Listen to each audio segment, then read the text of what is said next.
Week 4 is in the books. I made it successfully to and from Clemson, South Carolina. Had to go down and visit our good friend William over there. You are alive. You're alive. You're okay. The sun came up multiple times since Clemson last played. It did. There's two things that happen in a Clemson home game. There's a lightning delay, and this year there seems to be a loss. So not looking good for my Tigers this year. First time since 2004 being 1-3. Just not good, Jake. But did you at least enjoy yourself? I think I asked you that a few times. Just a couple. You only ask me about every 30 seconds if I've had a good time. Some good barbecue, good food at Lowe's, which is not the hardware store. Hardware store, yeah. Not the hardware store. Apparently Lowe's is a grocery store that serves beer and sandwiches. Who would have thought? Good beer, plenty of good beer, some made by you, some from local places. Overall, a great trip. The couple downsides there, obviously, lightning delay was a massive mood kill on everything. I mean, it's hard already when the team isn't playing great, and then you have a lightning delay that is 2 hours long where people just didn't stick around, really. Yeah, it was embarrassing for Clemson Nation. Honestly, I mean, it sucked that was the experience you had to get, but no, the worst part about the whole thing, and I'll admit, is at the game, was the guy standing next to me dropping peanuts all over me, dropping his peanut shells all over me. That really annoyed me. Dropping your peanut shells all over me. So for the people listening, if it makes you feel any better and it makes you understand what type of person this was, anyway, he left in the first quarter. So do with that what you may. At least I only had to deal with them for less than an hour. But yeah, those peanut shells, dropping them all over me, it was like a break. It was like a TV timeout, and I'm sitting down, he's standing up, and he's just dropping peanut shells on me. I was getting real close to having to say something, but ultimately he left, so we didn't have to get into any sort of conflict here. It worked out. But we had plenty of news, plenty of new things that happened. First off, we've got to talk about Mike Gundy is out at Oklahoma State here. I think a lot of people saw this coming. William, we watched part of this game Friday night. Tulsa was winning this game, and Tulsa was kind of dominating at one point. It really felt like the last couple of weeks that this Mike Gundy era was coming to an end at some point here soon. Yeah, and it sucks because what a unique character. What an addition to college football. I mean, like, when you think back on the last 20 years of college football, Mike Gundy has to come up. I mean, he had so many electric, post-game interviews, media, interviews, iconic haircuts, the mullet. I mean, all these different things. I mean, and he got real close to winning a national title here, or playing for a national title in 2011 as well. 2011, they go up to Ames, Iowa. They lose a heartbreaking matchup right after, an accident with the women's basketball team that tragically killed the head coach. Obviously Oklahoma State, their players, their fans were, heartbroken, but they had to play a game on a weeknight in Ames, Iowa. Doesn't go their way. They lose to Iowa State. They go 11-1 in the regular season. I mean, if they win that game against an Iowa State team who was not very good, they're 12-0 in there. I mean, they're playing for a national championship against LSU that year. I mean, yeah, and they've made iconic. I mean, he made iconic players, majority on offense. I mean, Chuba Hubbard. You think about those wide receivers. Justin Blackman. Like, they've had plenty of stud wide receivers, and I mean, they would sling it. You think of what Texas Tech was in the 2010s, and late 2000s. They had quarterbacks. You had Brandon Weeden, you had Zach Robinson. You had plenty of guys that were out there slinging the ball, but they were talented teams. Every time that you thought Mike Gundy wasn't going to come back from it, he would go throw a 10-win season up. And I think people were kind of expecting that. This year, not to throw a 10-win season up, but hey, we're counting Mike Gundy out. Every time we count Mike Gundy out, he does it. And it just seems like the game finally passed him by. Yeah. I'm trying to think of the tight end that got drafted by the Lions. I want to say his name was Pettigrew. Brandon Pettigrew? Brandon Pettigrew, yeah. There we go. Thank you. I mean, Ollie Gordon, Chuba Hubbard, Brandon Weeden, Zach Robinson. Yeah. That's a name that's going to be brought up a lot here the next couple of months. I hear that one a couple of times. I mean, they weren't really known for their defense, but I hate it for them. I hate how it ended. Obviously, it needed to happen. And it's a lot easier for me to say that from the outside's perspective. I know Oklahoma State people are probably hurting.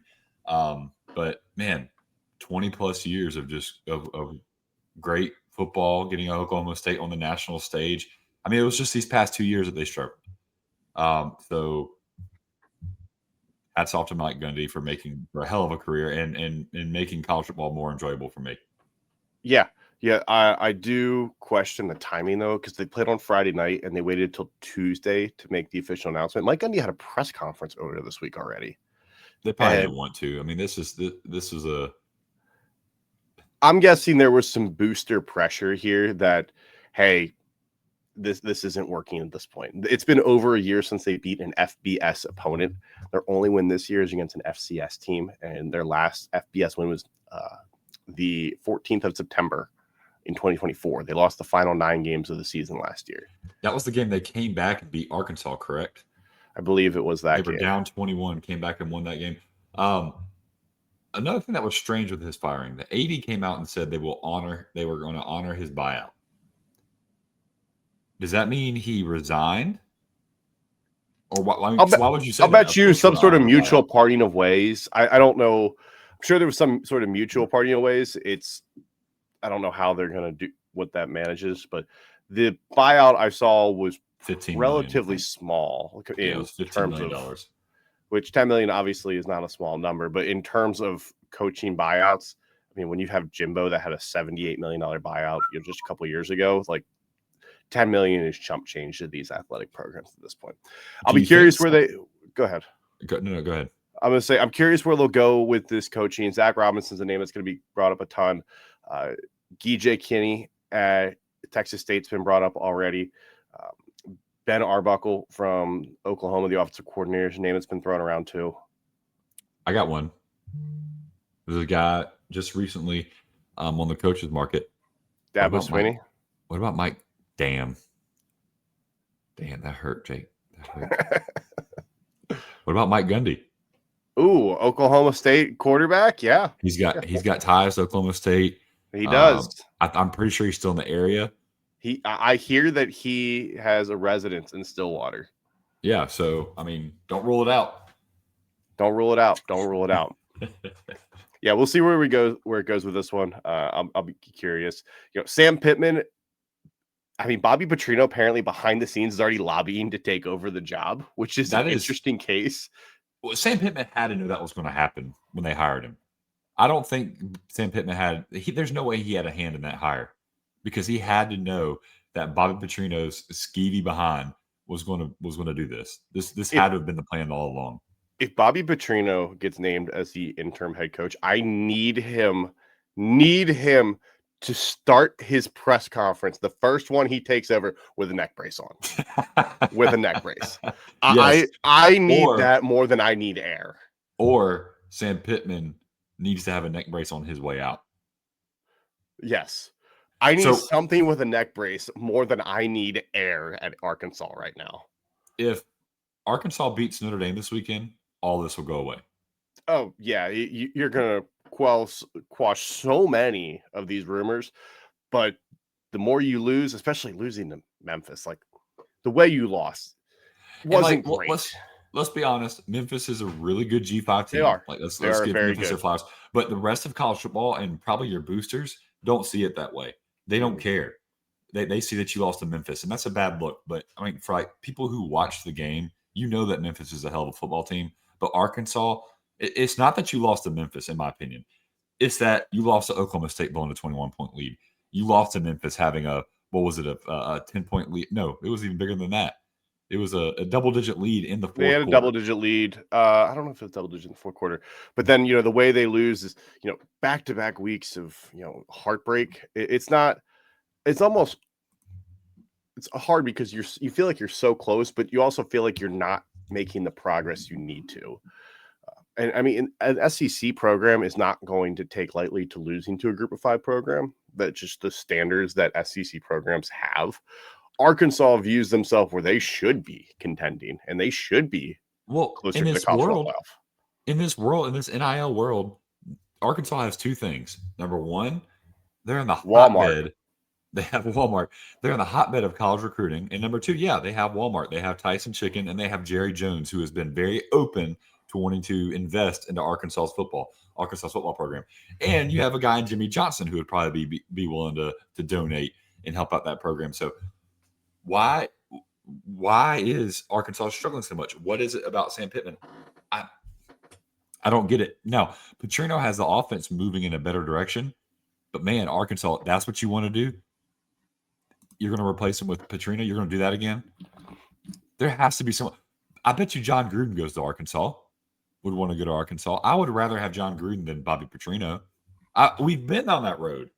I don't think Bobby Petrino needs to come back. I think everybody can agree that depending where you are in the season, I guess you could potentially look at it. I mean, they have 2 losses right now by 6 points, which is kind of insane. Well, 2 losses by 6 points. That's what they do. Arkansas they almost blew it to Tennessee. They ended up beating Tennessee with their backup quarterback last year, but they almost blew it to them too. I mean, they can't finish, and it's so frustrating. And I know everybody's frustrated, but Bobby Petrino ain't gonna get you over that hump. I mean, you look at last year, we talked about Oklahoma State. They lose to A&M by 4. They lose to Texas by 10. They lose to Missouri by 7. They got blown out by Ole Miss by 30 points. They lost to LSU by 24. There was, 4 games where they lost by 10 points or less. So, they're in these games. There's no doubt that they're competitive, but eventually you have to win more of these. You cannot just continue to lose these close games. That's why Nebraska ended up firing Scott Frost. He couldn't finish games. That's why Matt Rule is good. They can't beat these top opponents. You can't stay consistent. I'll be curious how the Arkansas fan base reacts if they lose to Notre Dame. They have a gauntlet of scheduled next 4 games. Next 4 games are brutal. They host Notre Dame. They go to Tennessee. They host A&M. They host Auburn. And you get a little bit of a break. Mississippi State, who honestly is not that big of a break right now. They beat Arizona State. But then you also have at LSU, at Texas, versus Missouri. There's a chance Arkansas loses every game remaining. But also, Jake, I'll say this too. If we're looking at all these teams that they're about to play are very flawed football teams. Of course, Notre Dame is a very flawed football team. I think Tennessee doesn't have as many flaws as some of these other ones. You're right. I think Tennessee's legit. Texas A&M could be flawed. I mean, we don't know enough about them yet. Auburn is a very flawed football team. Auburn has a lot of flaws, but their offense is very single dimensional, one dimensional. Yeah. They can only run the football. So, in the same breath, Arkansas could win 2-3 of these games. Oh yeah, and I wouldn't bat an eye. And you're telling me Arkansas beats Notre Dame, Arkansas beats Auburn, Arkansas beats Mississippi State. Does Sam Pittman keep his job? I don't think so. I think they at least let him finish the year. I think they 5 wins. He will. I think if they somehow find a way to 7, I think he'll be able to keep his job. But I look at this, and you got to find 5 wins on this schedule still. That's tough. The LSU team is looking more and more flawed. After watching what Clemson's done the last 4 weeks. But in Death Valley, what is Garrett Nussmeier?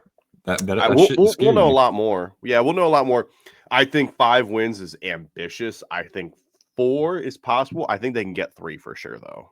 Yeah, and Texas is very flawed. I know it's at Texas, but the problem with playing Texas is you get them at the end of the year, and what Texas might struggle. Yeah, Arch Manny's going to stand over another guy by then.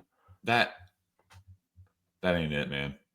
That ain't it. You're struggling right now. Right now, you need to have your head down. I know that was a lot of frustration coming out, but over Sam Houston, the Bearcats with a K, what are we doing? What are we doing, Arch? You're better than that, man. Come on. Yeah, I agree. Speaking of, so let's jump over. Let's start talking about, mentioned Auburn here. Oklahoma against Auburn here. Oklahoma pulls out the win. They win 24-17. Kind of a weird game. I went back and rewatched the highlights of this afternoon. Jackson Arnold had 20 rushing attempts for negative 11 yards. Now, granted, there was 9 sacks in there. But that is not good. That offensive line was getting hammered constantly. Especially at the very end of the game. I mean, the last drive that Auburn had the ball, I think he was sacked 3 or 4 times just on that last drive alone. So Oklahoma had 6 sacks in the first half. They had 6 sacks. I believe it was 6 or 7 sacks in the first half alone. Damari Alston and Jeremiah Cobb rushed the ball 13 times for 86 yards. To me, that is an issue. The fact that these guys, I mean, Cobb had I think it was a 40 or 40-yard run in there. That takes the average down, but only giving the running backs 13 attempts, and you're actually running your quarterback. He had 11 designed runs or scrambles. They put this ball on Jackson Arnold's arm way too much. Yeah. Way too much in this game. And he choked. We said it beforehand. Like, you cannot ask Jackson Arnold to throw the ball this many times. You can't run him 20 times. You can't ask him to throw the ball 35 times. You need a legitimate rushing attack for Auburn. And you've got Damari Alston, Jeremiah Cobb, who touched the ball a combined 13 times on the ground. Those guys, I believe it was 6 and 7 rushing attempts for them each. Both of them should have had at least 10. Wait, Jake, I got a question for you. Yeah. So this whole 6-7 thing. What is this? Oh my goodness. Don't Can you explain it to me? Don't ask me. Don't ask me. I have no idea. I'm not really sure, and I refuse to try to figure out. And if anybody tries to DM it to me or reply to me, I'm going to block you because it annoys me. Please send all 6-7 explanations to @WalkOnRedShirts on Twitter. Please, x.com, the everything app. X, yeah, make sure. But we talked about if Jackson Arnold was throwing the ball more than 25 times, more than 20 times, I think we even said last week that they were going to struggle. He threw it 32 times. That's not going to cut it. And you got to think the 9 sacks were rushing or passing attempts, and then there was a couple scrambles in there as well. Like, they called more than 40 passing plays. Yeah, called in a game that you were leading in the fourth quarter 17-16. Like, you did not need to throw the ball this many times. Right. Feels like they went away from the identity that they should have been. But I think the biggest news that's coming out of this, Jake, and I don't know if it happened in the game or if it happened in practice, but John Mateer tearing his hand up. They're saying it happened in the first quarter, that he threw the ball and hit the helmet of an Auburn player. There's no way, because he went ahead and threw 36 times and was able to throw for 21 yards. I know. The speculation, it was at the first quarter against Auburn, he smacked the helmet and on a pass and then continued to have a great game. Yeah, he played better later. And I'll say, too, adrenaline is insane. I mean, a lot of times you don't feel injuries until the next day. But you need surgery and you're going to be out at least 4 weeks. Yeah. Yeah, I mean, they're saying potentially Texas, which they're off this week. They get Penn State next week. There's, obviously, you're fine there. Texas, it feels like you need them because I don't know if they can win with Michael Hawkins. Maybe they can. Maybe Hawkins is improved, but we'll see when he plays Kent State how he even looks. But there's a major concern there. If he looks like he did last year, that Texas-Oklahoma game is going to be bowling shoe ugly. I'm talking nothing but defense. Nothing but defense. Archman is going to run for 6 yards and step over a defender because it was second and 5, and he's going to step over, saying that he got a 3-yard gain. Yeah, on his own 40-yard line. Yeah, this John Mateer injury is the biggest news coming out of this game. Obviously, massive implications for the college football playoff here.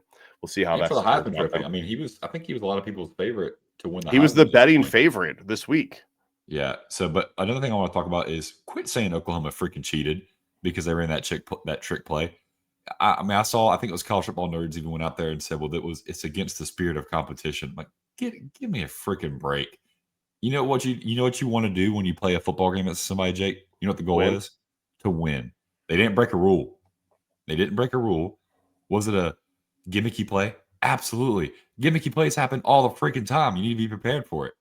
I mean, they're talking about and then Auburn goes on the radio, has a radio show, and they're quoting Bob Stoops saying he had seen them at practice, and the goal was to have Nick Hawkins go out there and not Nick Hawkins. What's the what's the receiver? Nick it'll come to me in a second. Nope. No, I'm blanking on all their me too. Right now. It'll come to me in a minute. But have him go out and talk trash to get the safeties to look at him and then pull the safeties in and then have the slot receiver push out and keep walking towards the sideline and then call hike. Great play. Great play, in my opinion. I mean, there's finding a way to win. I mean, you think back last year, Dan Lanning against Ohio State in the first time, had too many men on the field, got a penalty, still had the clock to run off. And, there's ways to win. And, if you can get yourself a little bit of a competitive advantage within the guidelines, you do what you can. Deion Burks is who I was thinking of, not Nick. Deion Burks. Texas Tech wins a big but kind of a weird game over Utah. That game was very weird. It was like 10-3, and then all of a sudden you look up and Texas Tech has 24 points or 34 points. Yeah. Like, huh? When did that happen? It was 10-3 at the end of the third quarter, and it was 34-10 final. There were 6 turnovers in this game, 4 by Utah, 2 by Texas Tech. Baron Morton gets injured again. I feel like this dude is like kind of similar to Haynes King, except he just gets hurt way more often. Haynes King gets stronger as he gets hurt. Will Hammond comes in the second half. He was 13 of 16. I was watching highlights from this one too, because obviously we were at the Clemson game when this was happening. So Will Hammond, it seemed like in the third quarter, like backup quarterback, they were a little bit more conservative with it. But the fourth quarter, they'd let him uncork this. He starts the fourth quarter with a 33-yard pass down the sideline, a beautiful over-the-shoulder catch. Obviously, losing Baron Morton hurts, but I think knowing you could win this game with your backup quarterback, I mean, you've got to think that Texas Tech feels very confident going into the rest of their season right now, knowing that they have to. Will Hammond, Baron Morton, doesn't matter. We're going to find a way to win. When you go through 12 games, I mean, it's a 16 game. If you're going to win the national championship, you have to win 16 games, right? Theoretically, obviously, not a lot of teams are going to go. You're going to play 16 games. Yeah, you're going to play either 16 or 17 games. Yeah, so you're going to have to win in multiple different ways. Not every win that Ohio State had last year was beautiful. We were at the Nebraska game where they won by 4 points and needed an interception on the last drive to beat Dylan Raiola and company. Absolutely. So what this tells me is this Texas Tech has great culture, a great locker room, and these guys don't give up when it's not going their way. I mean, when you're turning the ball over and your quarterback's out, a lot of teams would throw it in, and you wouldn't be able to blame. You wouldn't blame them. It's like, well, I mean, can't really blame them. The starting quarterback's out, and you've turned the ball over 3 times already. What are we going to do? No, they keep fighting, and they ended up beating them 34-10. A really good Utah team, a really good Utah defense, that is too. So hats off to them. They held Devin Dampier in check. 27 yards rushing. That's that dude's forte. Yeah. So obviously the defense was and people wanted to talk about Texas Tech's offense. Guys, this ain't Graham Harrell, Cliff Kingsbury's Texas Tech. This Texas Tech, the defense last year was pretty darn good. And then this year, obviously they still are. They're a legitimate, physical, hard-nosed football team. This is not your dad's high-powered air raid. Let's just try to score 60 and not give up 61 to win a game. This Texas Tech team is legit, and I think they're proving it by winning ugly, winning big, winning weird. They're going to win every way imaginable, and that gives me a lot of excitement for the duration of a season. Yeah, I mean, Utah ran the ball 31 times for only 101 yards. Devin Dampier, like you said, 11 rushes for 27 yards. Dampier had averaged over 5 yards a carry in the first 3 games, and this one he was held to 2.5 and a long of 7 yards. He had he had a 7-yard carry, and that was his longest one of the day. Only 162 yards in the air. Texas Tech had Utah in a spin cycle all afternoon.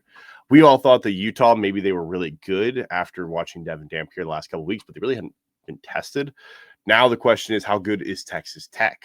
When we start looking at it, the next couple of games at Houston, who has been a little bit of a surprise so far, Kansas, Arizona State, 3 teams that are, Houston is a little bit of a surprise. They're 3-0. Kansas, team that is a legitimate contender in the conference, and same thing with Arizona State. Both of them have a loss already. So if Texas Tech cruises through those couple of games, I mean, they're considered one of the favorites going into the college, one of the favorites from the Big 12 to go into the college football playoff.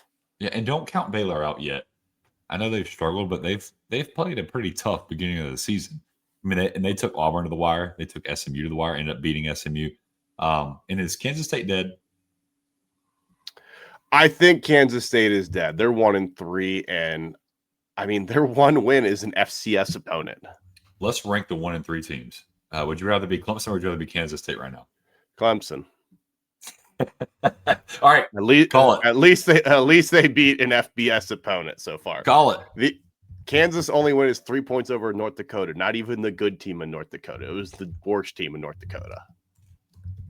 This week is a massive test, though. Kansas State plays Alex Grinch. And Alex Grinch's defense has only allowed 26 points so far this year. That's absurd. As the biggest Alex Grinch hater, he's doing okay. Yeah. All right, last game we want to recap here. Indiana. Oh, boy. They dropped buckets on I mean, they scored more points in this game than I have to check. How many points did they score against Illinois in basketball this past year? I don't know, but while you look that up, can I put my hand up? And yes. All right, we're in the trust tree. I'm putting my hand up. Indiana, I was early to get on your train last year, and I was quick to get off of it this year, and I apologize. I thought that just because you did it last year, that someone else could do it too. I shouldn't have left you. You were everything to me. You've treated me with nothing but respect. Respectfully, Indiana, I'm sorry. Please take me back on the Choo-Chooser Express because y'all are freaking legitimate, and I would love to get back on that train. Please. Indiana scored 69 points against Illinois in basketball. They scored 63 against them in football. That's insane. Now, granted, Illinois in basketball scored 94 and only scored 10 in football. Quick pop quiz. Would you rather be Virginia Tech or Clemson? Clemson. 1-3 teams. Okay. Just keep going. Clemson. Virginia Tech is a dumpster fire right now. Kansas. Oh, yeah. We already did Kansas State or Clemson. Pretty good. Keep going. So, Indiana wins 63-10. No matter if you thought Illinois was overrated or not, people thought Illinois was, a bowl team. They're going to win 8 games, 9 games, something like that. To go into Illinois, or no, this is my bad. They were at home versus Illinois. To host Illinois, no matter if blind ranking, unranked, whatever, and drop 63 points on them and only allowed them to score 10. Illinois scored their first touchdown in the first quarter. Indiana blocks a kick 5 minutes into the game, and it really felt like that set the tone of like, we're coming for this. Like, we're going to be relentless. Let me speak on this too. I don't think Illinois, again, not to take away from Illinois or from Indiana, I don't think Indiana's 63 point is 53 points better than Illinois. I agree on that. So you talk about like games like this that get away from you. 2014, 2013, Clemson's playing Florida State, number 5 versus number 8, or number 5 versus number 3. And first possession of the game, Clemson fumbles, throws it to the tight end, fumbles the ball, and then just Florida State just buries them.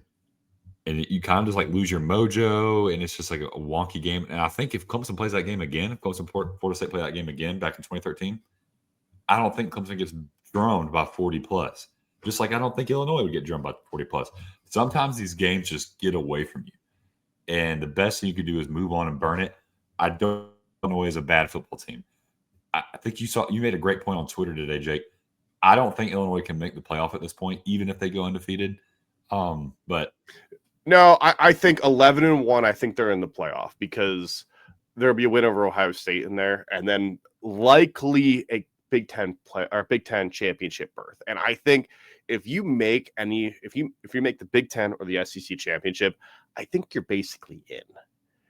Yeah, maybe. I mean, yeah. But if they drop one more game, it's over. Like, there's no coming back from a 53-point loss. You're in the playoffs now. Like this is. Oh yeah. Like, yeah. Every game now is a playoff game. Because everybody's going to look back at this no matter what and go, well, you lost by 53 points. Yeah. 12-team playoff, you have a little bit more of a leeway. We'll see what all happens. But Yeah. every SEC team is going to say, well, they lost by 53 points. They lost by 53 points. You need Indiana to go on a run and finish top 5, honestly, to really give yourself a remote chance.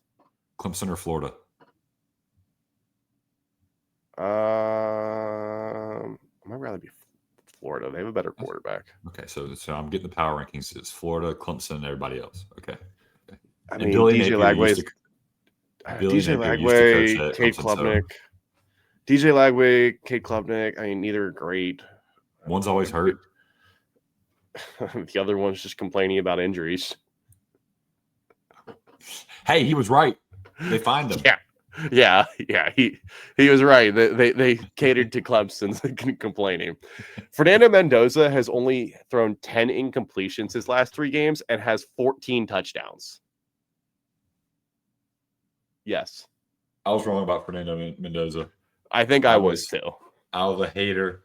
I said a lot of bad things. I said a lot of things that should not have come out of this mouth, Jake, about Fernando Mendoza. Again, please put me back on the train. I believe in Fernando. I know I called him Francisco last week. I know I did. I didn't mean it. I thought it was funny. I didn't. I actually just literally screwed up because Fernando, Francisco, I was getting my ABBA songs screwed up. But I was very, very wrong about Fernando Mendoza. And I think part of that I was hurt about Curtis Rourke. But man, that dude can freaking play some football. So hats off to him. I apologize. I did not respect your game like I should have. That is insane. That's the RG3 stat when he won the Heisman Trophy. That he had more touchdowns than incompletions. RG3, it was like through the first, I forget how, like 6 or 7 games, he had more touchdowns than incompletions, which really set him to the moon. And eventually, obviously, he won the Heisman Trophy. I'll be interested to see how Indiana plays because they still have Oregon and they have Penn State, I believe, both on the road as well. Really feels like Indiana, could they make it at 10-2? I think they can, especially if they are blowing out everybody else. Really feels like they can. They will cement their case if they win one of those 2. If they win one of those 2, they might be in Indianapolis for the Big Ten championship game. True.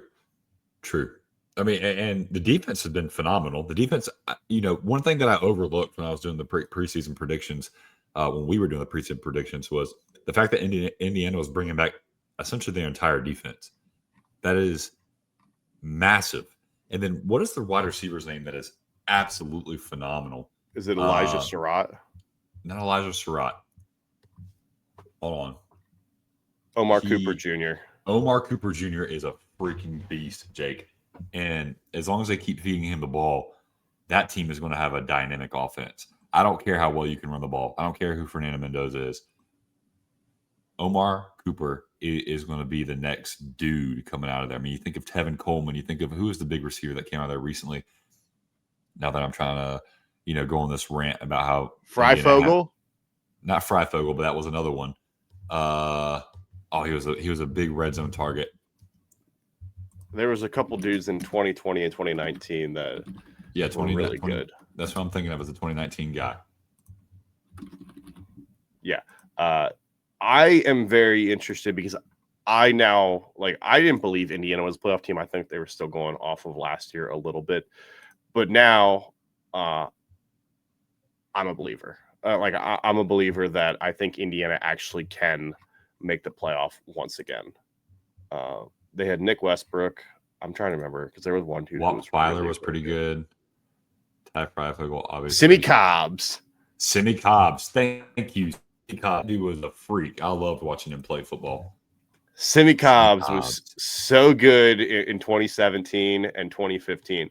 He had 2,000 yards receiving at Indiana. That dude was solid. It was very solid. Thank you. I'm Clemson or Liberty? I'll take Clemson in that one. All right, awesome. Okay, building this power. All right, let's start talking about our upcoming games for this weekend. We got 3 here selected.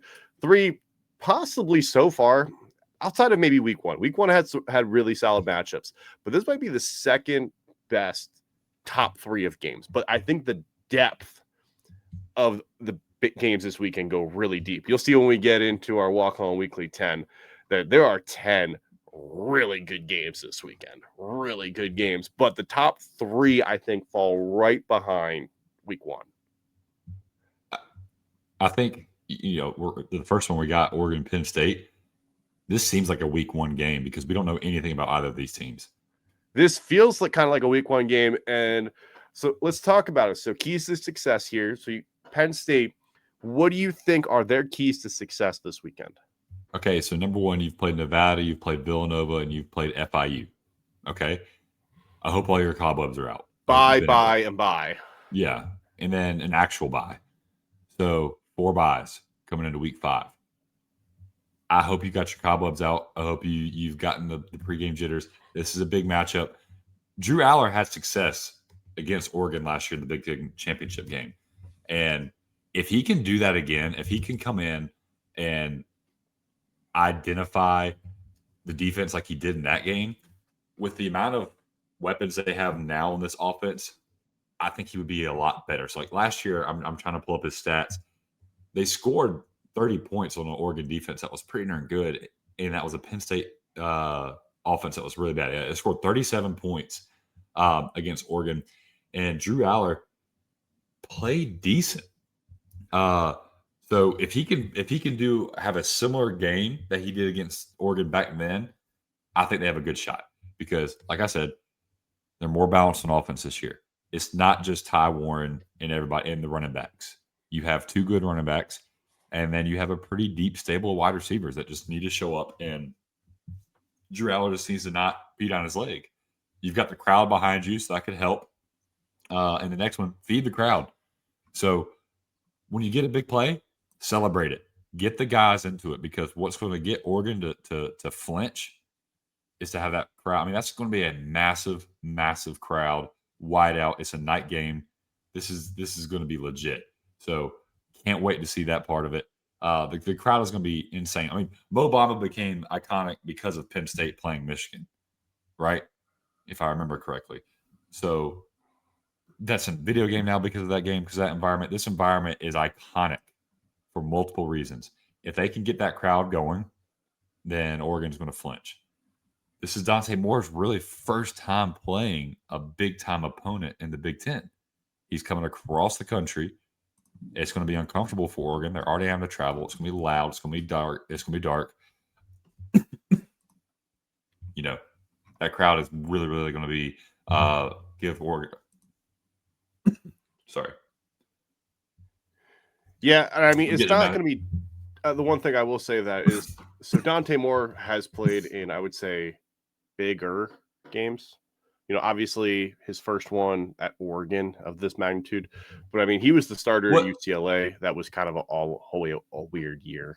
But what bigger games than this with the amount? Oh, no, nothing of this level. Absolutely nothing of this level. I mean, I look back at who he went to. He went to Utah. I will say that is not an easy environment to go into. Go to Utah with a bad roster. Yeah, and Utah was ranked top 12. Yeah, UCLA had a bad roster, is what I meant. Yeah, UCLA won 8 games somehow. I don't know how, but they did. Hey, my last key to success for Penn State before I had a coughing attack and my mind went blank. The defense needs to disguise looks against Dante Moore. So we talk about Dante Moore being in a hostile environment on the road. First real big time test. I mean, yes, Utah. I don't want to take anything away from Utah. It's a tough environment. When you're the guy and you're a top 10 team and the season is pretty much starting this weekend, there's a lot of pressure on you. And if Penn State can disguise some looks, if Jim Knowles can do, I mean, Jim Knowles last time he coached against Oregon had some success. Would you agree? He had Oregon confused. That's a nice way to put it. I mean, they were up 34-0. And that was the Dylan Gabriel led Oregon team that had was played in the SEC. So a veteran quarterback, a very veteran team. And I will say, if the defense is disguised and looks against Dante Moore is a lot of times quarterbacks, and I'm speaking not from experience, but from just watching a lot of college football. When you're in a game like this, you really, really, really lean on your war daddy at wide receiver. If Penn State can shut down Kirby Moore, put pressure on Dante Moore, it could be a bad game. It could get ugly. So if Penn State wants to win, that's the 3 things they need to do. Drew Allar needs to ID the defense, play that balanced offense, Feed the crowd, get the crowd going. Defense needs to make it hard on Dante Moore. Yeah. So my 3 keys here for Oregon: score fast, like score on the first drive. You got to score.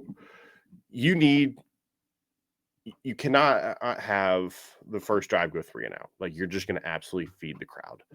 Right. If you can get long drives, I mean, that's going to tire the crowd out as well. If you keep getting first downs, if you walk down the field and get 4 or 5 or 6 first downs on a drive, you're just helping yourself because the crowd is going to lose a little bit of noise. As somebody who has been to 4 different whiteouts, I can attest to that is going to be loud. It'll be very, very loud. And anytime there's a massive play, you are sparking it. But there are some lulls in that if you are able to move the ball methodically. Now, that is not always how Oregon does it. And sometimes they will take shot plays, and that is also a killer. But you need to find a way to score early. Like the first drive, you need to get to do it because that'll help with the crowd. Second thing is you can't overcomplicate this game for Dante Moore. You talk about DeCorian Moore. Kenyon Sadiq is another one. You got to find a way to get the run game going. I look at this of how do you attack the linebackers? Outside and in the safeties, Penn State's pretty strong. You got Zachy Wheatley. You got AJ Harris. You've got some really strong guys in that secondary. Obviously, you got the Nida and the Sutton. You got Zane Durant up front. How do you attack the middle there? The linebackers are probably the weakest part of this Penn State defense.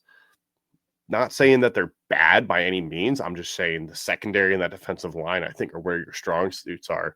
So if you can use Kenyon Sadiq or these running backs to get, some guys in space, I think that's going to be a chance for you to not overcomplicate. Don't worry about trying to hit the 40-yard shot play. Hit the 8-yard, route to the tight end. Hit the screen pass to the running back and let him try to make a play. And then how can you on defense force third down situations? Penn State is actually 77th in third down conversions, converting just 39%. Wow. And that's against and that's with the FIU, schedule you Nevada, talked and about. Villanova. Wow. Yeah. That's pretty bad. So how can you, and to me, this isn't necessarily about third downs as well. How can you make it third down and the running backs aren't going to run the ball? How do you make it 3rd and 4 or longer where Singleton and Allen are not getting the ball? Not that they won't get it in a pass play, but I'm talking about that they're going to run straight up the gut or run off tackle, because not that I don't trust Drew Allar, but I want to make him have to beat me. I think this is a massive environment for him. It's his first real true whiteout that he played him. And when the game comes on his shoulders, that's when they usually lose. You think Notre Dame in the playoffs. You think Oregon in the Big Ten championship game. Both those big-time picks late in the game. You think Ohio State in the red zone throws a pick. He threw a pick there, and then obviously threw an incompletion on the other one that when it wasn't really a great play design. But I will say too, I want to bring this. Oh, go ahead. Sorry. I was going to say just that you need to get it to try to put all of the pressure on Drew Allar, and if Drew Allar just beats you, so be it. That's just going to happen. But you cannot let it be just 3rd and 1 or 3rd and 2 where they're going to go Katron Allen, Nick Singleton, put a couple running backs and a tight end back there, and just let them just try to beat you up front. Does Andy Kotelnicki, the offense coordinator for Penn State, have a passing game problem? Because it seems like they're still struggling to pass the ball. Again, I don't know if they showed too much in the first 3 games, but they're still struggling a little bit in the passing game, even though they added Trevor Pena and Kyron Hudson in the transfer portal for this passing game. I mean, what do you think, Jake? I honestly, I think he's a running game dude, and he's really good at having, gimmicky run plays and some gadget stuff, some stuff that'll make you look, and some window dressing. But in terms of the passing game, they haven't shown me much. Yeah. There's definitely a little bit that I'm getting from there. I also believe that you're not going to show a ton. I mean, you knew you were going to win your first 3 games. You were just going to out-talent them at some point. You could have ran the same 15 plays on offense, and you would have won those first 3 games. So I think that there's probably a little bit that they were definitely saving, not trying to put too much on tape, but also for Penn State, you would have liked to see them go up 28-0 on FIU in the first half. Instead, they're up 10-0 in the first half on FIU. Yeah. You would have liked to see them move the ball I mean, against Villanova at one point, I think it was like 13 or 16-0, where they had a bunch of field goals. Like, you would have liked to see them finish drives against these inferior opponents. Obviously, they're going to be juiced. There's going to be a lot of excitement. You're going to have adrenaline. I think they're going to find ways to score. But for the fan base, you would have had a little bit more confidence if you would have finished more drives in those first 3 games. Yeah. Next game here, Alabama at Georgia, a game that we thought would be like a top 5 matchup, but then Alabama lost and got beat by Florida State pretty early here. Georgia, obviously undefeated, has a big game against Tennessee earlier this year. Alabama has started to feel like maybe come along a little bit. You know, they beat up on Wisconsin, not a great Wisconsin team, but beat up on Wisconsin. To Georgia, what do you think the keys to success are? Well, it's what Georgia has traditionally done best and run the ball. Alabama was most vulnerable against Florida State against the rushing attack. And what made Florida State's rushing attack so lethal was the addition of Tommy Castellanos and obviously Gus Malzahn. But Gunnar Stockton can run. And what Gunnar Stockton can do that Tommy Castellanos struggles with is throw the ball. So if Gunnar Stockton is getting involved in this running game and then can drop back and hit a pass to Zachariah Branch, that's going to be a lot more lethal against this Alabama defense. But if Georgia can make this a physical game like Florida State did, I think you see some success. Obviously, Florida State did, and I think Georgia's a lot better than Florida State is this year. Win the little things. You know, last year, Georgia struggled in this game and then came storming back, but they had already given Alabama too much leash. Don't do that. Drop passes, missed field goals, blown coverage, etc. Do the little things right, and you're talented enough to beat this Alabama team. This Alabama team is very flawed. Now, they're improving, but they're very flawed. And if Georgia allows them to stay in the game because they're making little tiny mistakes like dropping passes, missing field goals, missing assignments, whatever, Alabama's got enough dudes that can make a big play, an explosive play to put them away. You're at home. Don't get cute. Just do the little things right. And then trust Kirby's defense. Yes, Kirby's defense got exposed against Joey Aguilar in Tennessee. I think that Tennessee offense is going to be legit. It is going to score a lot of points on a lot of people. And I don't think Georgia was ready for what Joey Aguilar could do and what that running game could do. So I don't lose any sleep over Georgia's defense. So if I'm Gunnar Stockton, I know that my defense, because of Kirby Smart, is going to keep us in this game. So run that ball, win the little things, and just trust Kirby to do what Kirby does.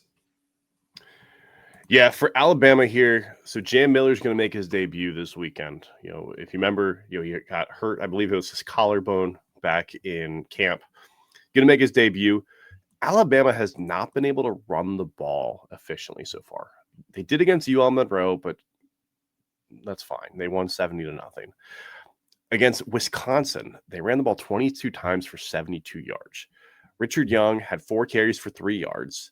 Kevin Riley had 7 carries for 20 yards. Dre Washington, 2 carries, 13 yards. A.K. Deere, 2 carries, 9 yards. They could not run the ball with any of their running backs. Can Jam Miller break that open? I'm not saying Jam Miller has to go for 120, 150 yards, but can Jam Miller average 5 yards a carry, 4.5 yards a carry? Make it so there's actually a threat of a running game.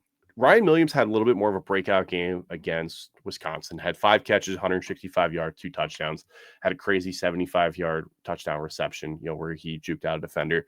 Jeremy Bernard's been pretty good. He had 4 catches, 62 yards against Wisconsin.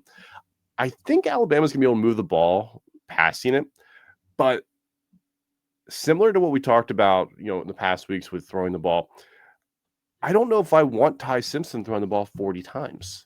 Like, if you're not going to be able to run the ball, you're going to have to throw this ball way more. You're going to have to throw this ball, 35 times. Can Alabama win? So I think you have to find a way to get Jam Miller involved. Maybe that is swing passes. Maybe that's screens. Maybe that's having him, get the ball in creative ways. But they've got to find a way to establish a run game. And that if that means not running it between, your guards or between your tackles, if that's off tackle in some way, so be it. It's just going to have to be. I think you need to attack Georgia's secondary. Joey Aguilar found success. He threw 2 interceptions, but he also threw 4 touchdowns and threw well over 300 yards. Don't be afraid to make mistakes. Similar to what I just talked about with, don't want him to throw too many times, but I don't want to be too conservative when throwing the ball. I don't want Ty Simpsons to be throwing these checkdowns constantly. Don't be afraid. Attack the secondary. See where you can find some weaknesses. You have talented wide receivers. Let them make some plays. And then find a way to generate pressure. Alabama's 85th in tackles for loss and 115th in sacks. Alabama has 4 sacks so far this year. And they played Florida State, obviously, UL Monroe, and Wisconsin. You would have liked to see more than a little over 1 sack per game. They need to find a way to put pressure on Georgia. If they can't, get any pressure, if they can't get any tackles for losses, I think Georgia runs away with this game. Yeah, they're too talented to not be putting pressure on the quarterback. And Georgia's offensive line has been pretty spotty at best. I mean, they struggled against Austin Peay. They struggled against Tennessee until late. And then who they play first? Marshall, they looked okay. So the offensive line has really struggled for that Georgia team. So I'm excited to see how this game goes. It feels really weird talking about Georgia's offensive line struggling and Alabama's defensive line struggling. Yeah. So 5 years ago, we'd be talking about how Georgia's got 4 guys going first round the offensive line, and how Bama's got, every award, list for the defensive line. Yeah. Not only are their starters going the first round, their backups are also going in this year's first round. Yeah, it really is just a different environment. And it's like, well, is that just a season that we're in right now, or is that just what we should expect going on forward in this new era of transfer portal and NIL? So, I'm curious to watch that game. That game is going to be very interesting, to say the least. It's going to be hard because you're going to have the whiteout on one block, and you're also going to have Georgia and Alabama. Quad box, you're going to have to be flipping between for the audio. Which audio are you going to start with? The whiteout. I have to hear that. It's electric. I get goosebumps watching the whiteout.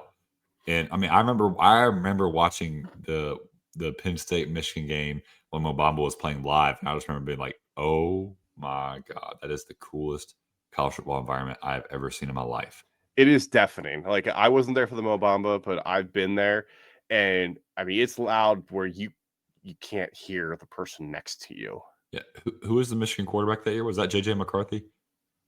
No, I don't think that was JJ.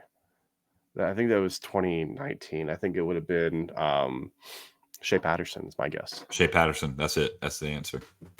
You're on it today, Jake. I'm just mindful of knowledge, not much useful up there, but there's a lot of knowledge up there. You're built different. Yeah. All right, final game we're going to talk about here before we get into our hot takes and our Walk On Weekly 10. LSU versus Ole Miss here. LSU, obviously, beat Clemson earlier the year, has not looked phenomenal. Ole Miss is coming off a pretty big win over Tulane, but they also narrowly beat Arkansas. I think we're going to learn a lot about both of these teams this weekend. And whoever wins, I mean, if Ole Miss wins, I mean, suddenly they are prime spot for a playoff position. LSU just cements them in the top 5. For LSU, what do you think the keys are? I mean, you got to get Austin Simmons off rhythm early. And the way to do that is make him think. I mean, we've talked about this earlier with Oregon and Penn State. But Austin Simmons, first time starting in the SEC. This is a big-time game. I will say there's not a guarantee Austin Simmons starts. It might be Trinidad Chambliss, who has come in. Lane Kiffin has not said which quarterbacks can start yet. Was Austin Simmons hurt? He got hurt, and then Trinidad Chambliss has played the last couple weeks, and he has been very, very good. He's a transfer from a Division II Ferris State. Love that. And in his last 2 games, he went 21-29 against Arkansas for 353, and then 17-27 for 307 against Tulane. He rushed for 112 yards against Tulane, rushed for 62 against Arkansas, and 2 touchdowns. So the dude can ball. Yeah, that's pretty freaking awesome. But regardless, that LSU defense is legit. I mean, I know the offense has struggled this year, but the defense is still a very, very, very good defense. And regardless of who the quarterback is, it's going to be their first big time Death Valley environment. It's in. It's at the Grove. It's in Death Valley. I'm pretty sure it's in LSU. Is it the Grove? No, it's the Grove. Man, I'm killing it. I am killing it today. How many things have I been wrong on? So thank you for being here, Jake. So anyway, yeah, that's helpful. That changes things a little bit, but at the end of the day, make them think this ain't Ferris State anymore, right? So you're playing an LSU team that's got some legitimate linebackers. Will the Weeks brothers be able to play? They've both been hurt. I know one of the Weeks brothers is dating Lane Kiffin's daughter.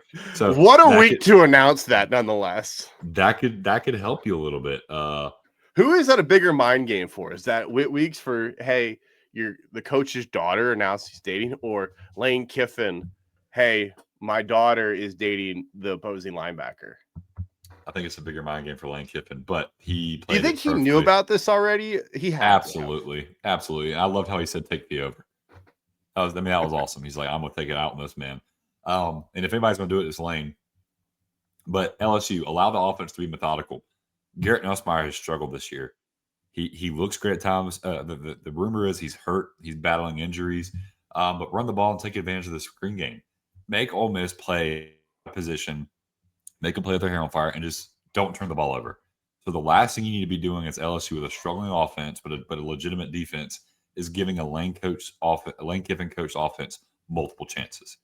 So if LSU can take care of the football, which they've struggled with a little bit. I mean, they turned the ball over 3 times against Clemson. 3 times against Clemson. And if we look back on that, that's not a good look against what has ended up being a pretty bad defense. So can LSU take care of the football and not allow this Ole Miss offense to stay on the field and get a rhythm going? Because if that team gets a rhythm going, I don't care who's back there at quarterback, Lane Kiffin's going to set him up for success. So I'm not very high on LSU in this game. I know I'm giving them the keys to success. I'm not very high on LSU in this game, especially since I just found out that it's actually going to be a home game for Ole Miss. I think for Lane Kiffin, you have to pick a quarterback and stick with them. That if Austin Simmons can go, but you choose to go with either one, doesn't matter. You have to go with them and stick with them unless it gets really bad. Like, if they throw an interception in the first drive, you can't be looking over your shoulder. Now, if you get to halftime and they've thrown 2 interceptions and fumbled once and they're, 5 of 18, okay, different conversation. Doesn't matter if they're healthy or not. You'd be looking at the next quarterback.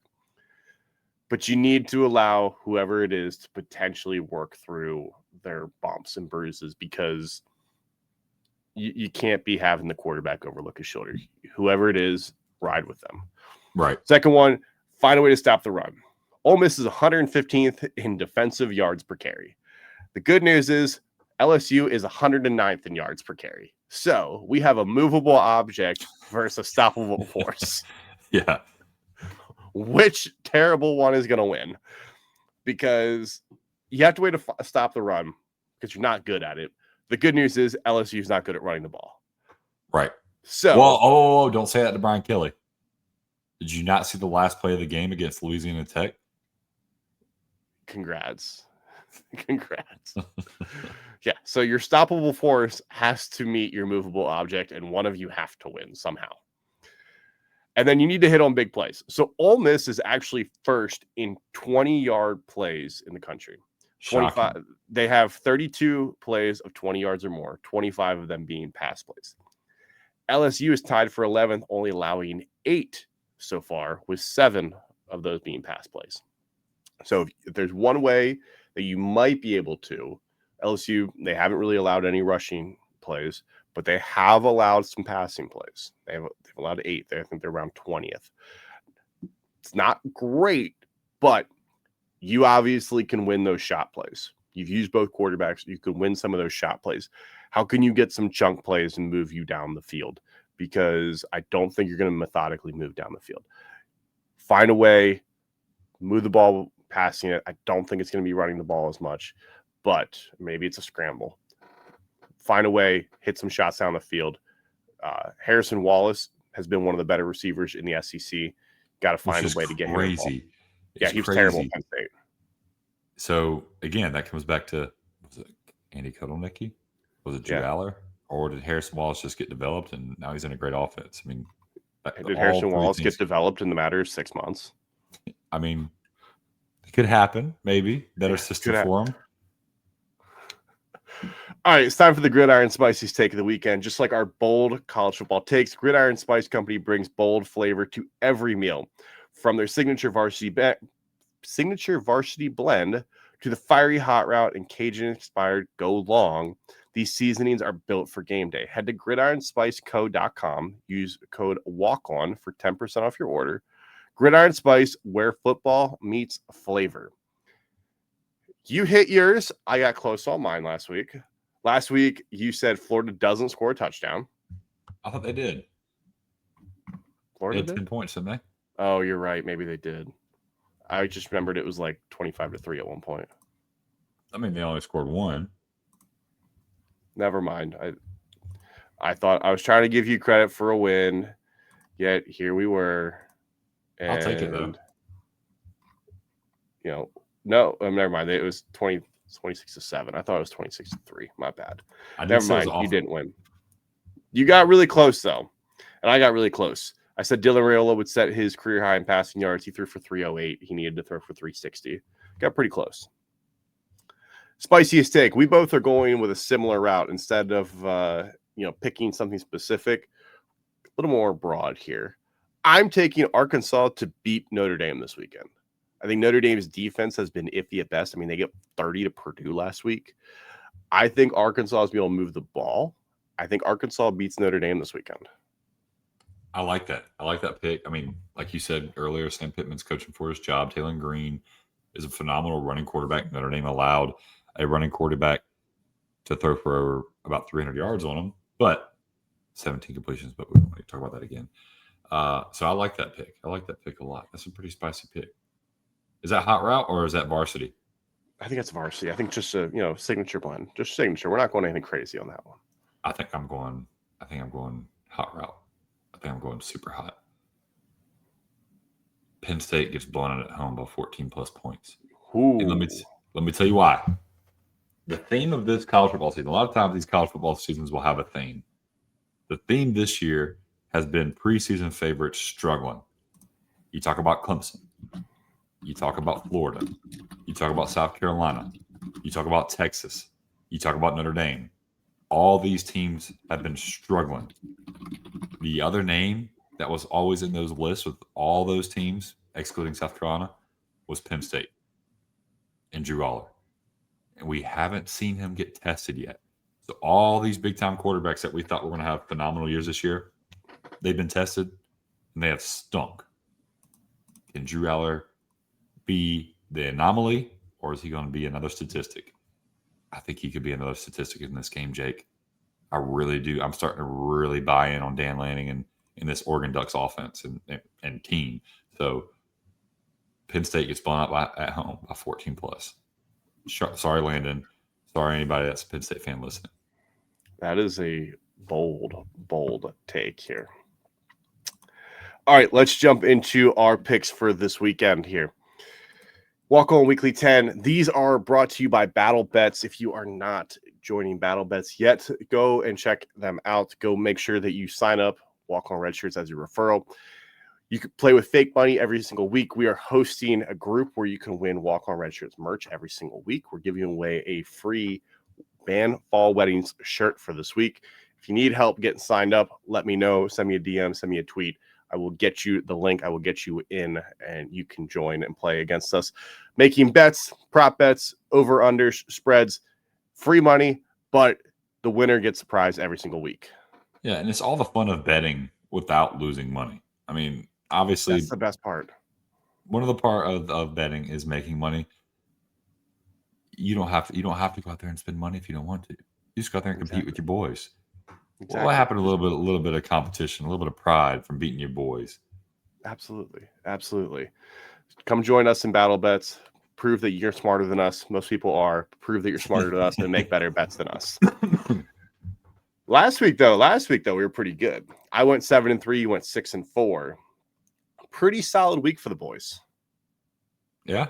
I mean, you came out on top in the game that I still think it's malpractice. The game that you ended up beating me with was Clemson Syracuse. Yeah, because I took Syracuse. All right, 10 games this week. Let's start with TCU versus Arizona State. Arizona State is a 2.5-point favorite. I got TCU. I'm really getting higher on this Josh Hoover led offense. They're getting better and better. Arizona State has been flawed. Obviously, they lost to Mississippi State. They played a team close last week that is slipping my mind. But TCU has just been a wagon. So give me TCU. Give me that offense just to blow out Arizona State. Yeah, I'm sticking with TCU here as well. I think at this point, you have to start talking about TCU as a dark horse playoff contender. They beat SMU. It's a Friday night game. It's on the road, which obviously tricky game, but I like TCU to cover and win this game. If I had a lock of the week, it would probably be this game. Really? Yeah. I don't know. That is a small margin, and I think TCU is head and shoulders better than this Arizona State team. Okay. All right. Second game here, USC at Illinois, number 21 USC versus somehow number 23 Illinois. If you haven't been paying attention, I do not believe they were ranked in the AP All Podcaster poll, right? Illinois was not ranked, right? This week, no. Yeah, the real AP poll, no. The real AP poll, they were not ranked. If you're not following the All Podcaster poll, Walk on Red Shirts, 3 Tech, Always Talking Ball, TNT College Football, Gridiron Uncensored. I'm sure I'm missing somebody else. Inside the Valley and Variety Sports Network. Yes, all those people. USC is a 6.5-point favorite against Illinois. Who do you like? Part of me wants to pick Illinois, see if they bounce back. Maybe USC's first real test. I know they had Michigan State and they won by 14. Ended up putting them away in the fourth quarter. I just think this USC team might actually be legitimate.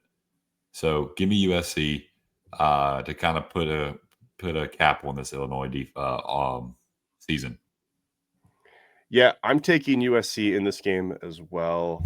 I mean, I know it's a cross-country matchup, and usually I'm a little concerned about the cross-country, but I mean, I think Illinois comes back with some fire. It's hard not to after you just got your doors busted in. I think USC, though, is legit. I think that defense is better than it has been in previous years. I think Jaden Maeva, I think Mekhi Lemon, Jacoby Lane, I think they've got the weapons to give Illinois a good fight here and take it to them. So I'm going to take USC to cover. Number 11, Indiana is a 7.5-point favorite on the road at Iowa. Who you like? If TCU, Arizona State wasn't my lock of the week, this would be my lock of the week. Give me Indiana over Iowa. Iowa has been very flawed. They're not the team that I thought they were going to be. Their defense is still pretty good. They just gave up 24 to Rutgers, however. And I think this Indiana team, I'm back on the Choo-Chooser Express. I'm trying to right all my wrongs, forgive my sins.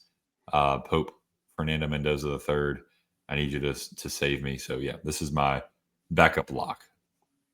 Yeah, I'm going to take Indiana here as well. I mean, you just dropped 63 on Illinois.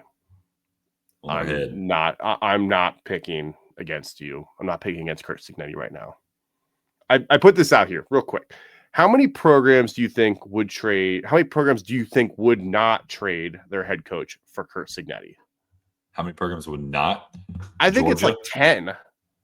Georgia, Miami, Oregon. Ohio State's not trading Ryan Day. Ohio State, yep.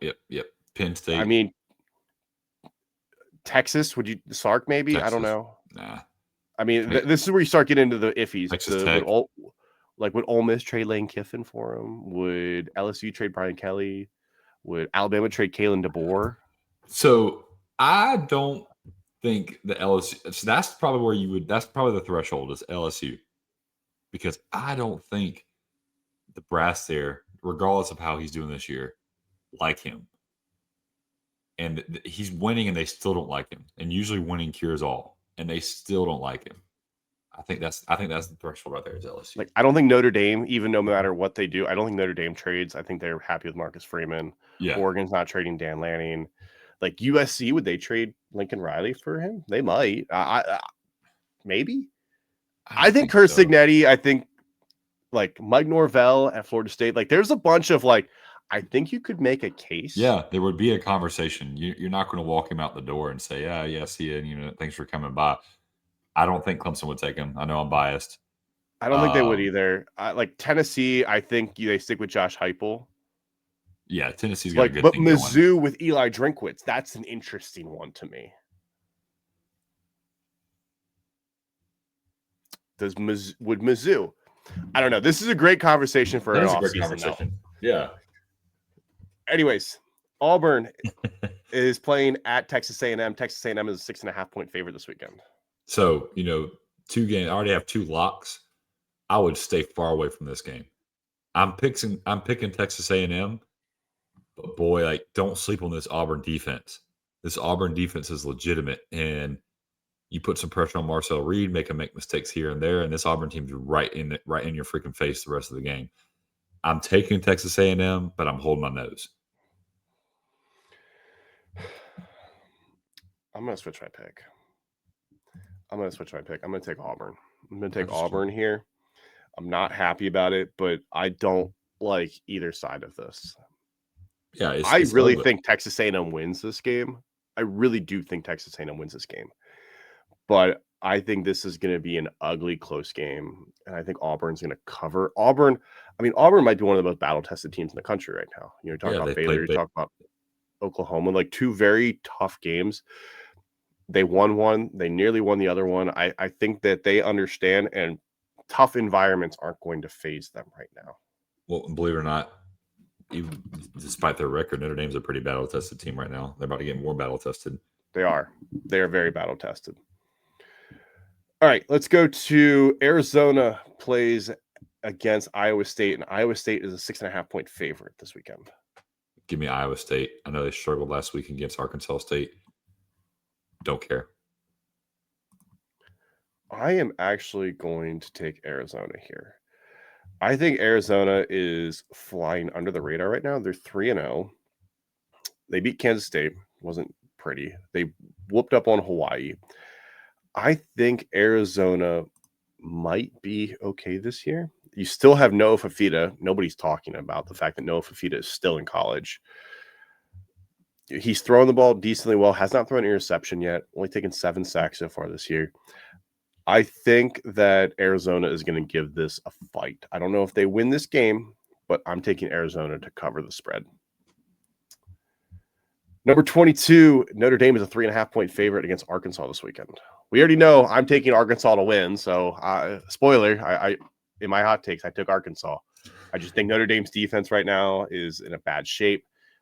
I just think Arkansas is going to be able to do enough to move the ball. Plus, they get them at home. I like the chances for Arkansas here. Yeah. Give me Notre Dame. Get right. They've had a week. Get their feet up under them. They've heard all the noise. They're still ranked for a reason because they took Miami to the wire. They took Texas A&M to the wire. I think they're going to come out here and make a statement against Arkansas. But I wouldn't be shocked to see your turnout either. Ohio State is on the road at Washington, and Ohio State is only an 8.5-point favorite this weekend. Yeah, this one's scary. If Washington's able to put some pressure on Julian Sand, that Ohio State offense is very very flawed. So Jeremiah Smith is legitimate. Obviously, the running game, I don't know if it's a reliable obviously it's not as reliable as last year, Trevion Henderson and Quinshon Judkins, but CJ Donaldson is legit, and Josh Peoples can play. So we'll see.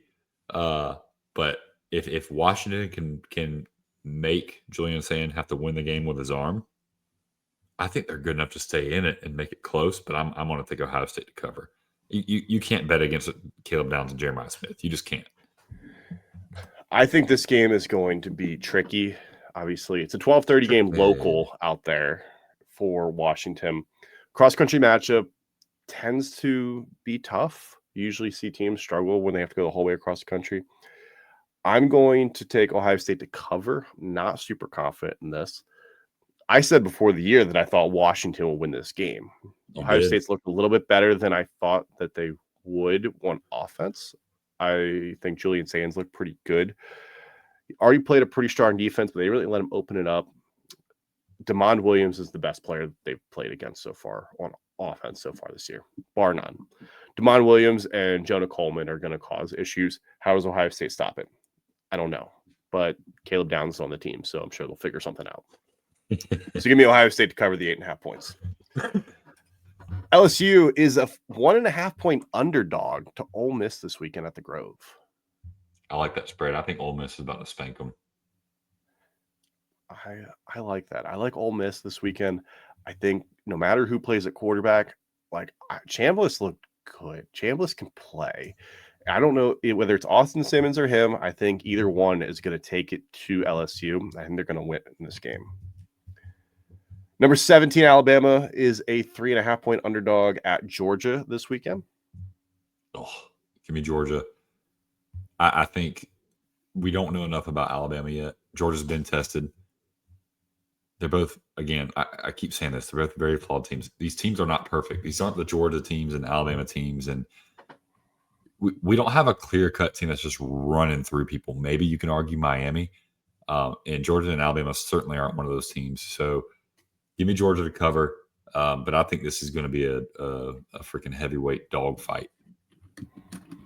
Yeah, I'm going to take the dogs here this weekend as well. I think this is going to be a pretty tight game. I think Alabama's going to move the ball, but the rushing attack not being able to do much concerns me.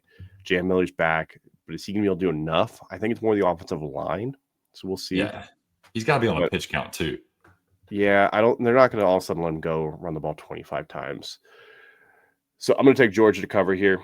Final game here, Oregon on the road at Penn State, number 6 versus number 5. Penn State is a 3.5 point favorite at home, whiteout game. You already mentioned it. You want to say a reason why?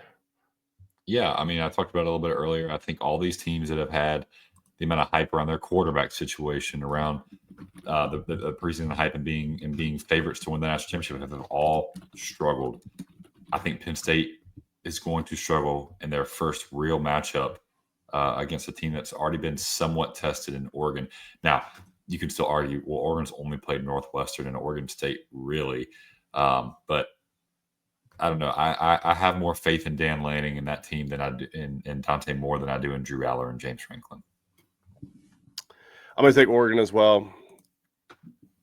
Big game James Franklin just has not consistently shown up. I know he won 2 playoff games, but to me, that's an asterisk. And I know people will say, well, you moved the goalpost. One was a group of 5 team and one was a first year not as a group of 5 team. You were more talented than the other team, bar none. When you played a team of similar talent, you faltered down the stretch. That was Notre Dame. Against Oregon last year, they lost. Against Ohio State last year, they lost. When they are playing teams of similar talent in these massive matchups, they struggle.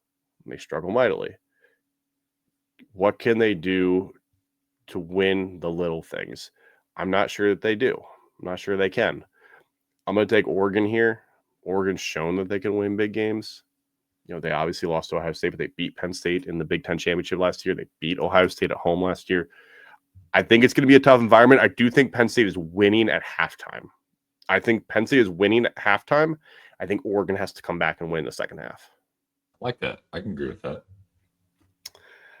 With that being said, that does it for our Week 5 preview, college football season. Make sure, go download Battle Bets. Go join us. Join our league. Squad Blitz, if you aren't joining, they gave away $100 last week. They're giving away another $100 this week for the best lineup. You pick teams, not players, on Squad Blitz. Make sure to go download it. Click Walk On Red Shirts as a referral. I'm just saying, I'm 3-1 in our Squad Blitz leagues in both of them. I beat Will last week. Yes, you did. Yes, you did. I beat him. I beat William last week. It was just great. Kick me while I'm down. I should have bragged a little bit more about it, but I did not brag about it. But I did. I kicked his butt. He did. That was my first loss in both leagues. I'm 4-0 in one, 3-1 in that one. But I would like to say that you were the commissioner, so obviously it was rigged. Yes, it was definitely rigged. It was definitely rigged by the commissioner. If you're not doing so already, make sure to rate the podcast, subscribe to the podcast on any platform, Apple, Spotify, wherever you get your podcast. If you're on YouTube, make sure to hit that subscribe button. Give us a rating. Let us know what you want, what you're hearing better. Go follow us on walkonredshirts.com, on X, on Spotify, or on Instagram, Facebook, wherever you get your social media platforms. We are on there. Make sure to go follow Will at Walk On Moose on Twitter. Tag him and everything on Instagram so you can go follow him there as well. With that being said, everybody enjoy your weekends. Ban fall weddings. I pray none of you are at a wedding this weekend. Yep, don't ask me that question next week. Go Tigers.